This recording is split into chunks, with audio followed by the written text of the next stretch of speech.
इतनी मेहनत कर रहा है, उसकी तो आपको पड़ी ही नहीं है। एक बहन को अपने भाई से मतलब नहीं है और एक पत्नी के मन में पति के लिए प्यार ही खत्म हो चुका है।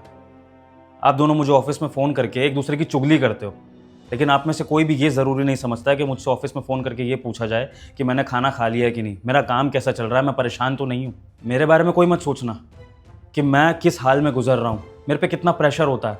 बाहर जाके ऑफिस में बॉस की सुनता हूँ, दुनिया से लड़ता हूँ, इतनी मुश्किल से 4 पैसे कमाता हूँ, इस घर के एक्सपेंसेस संभालता हूँ, अपनी बहन के खर्चे देखने हैं, अपनी पत्नी की ज़रूरतें पूरी करनी है, बच्चों की फीस टाइम से भरनी है, इस घर का रेंट भरना है, इतनी सारी जिम्मेदारियाँ होती है मुझ पे, लेकिन इसके बारे में कोई नहीं सोचता है। मैं गेट पे आता हूँ तो बहन मुझसे एक गिलास पानी नहीं पूछती है, पत्नी बेडरूम में आते मुझे बैग भी नहीं रखने देती और मुझसे शिकायतें शुरू कर देती है। मानता हूँ कि जब घर में एक नई बहू आती है तो रिश्ते बदलते हैं।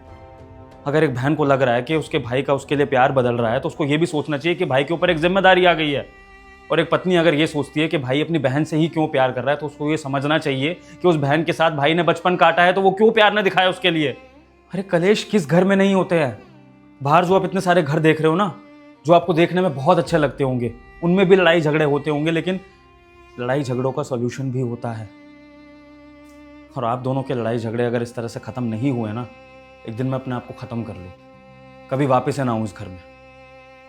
और जिस दिन ऐसा होगा ना, जब आप लोग मुझे नहीं देखोगे घर में, तो पछताओगे। बेहतर है कि मेरे बारे में भी सोचना शुरू कर दो।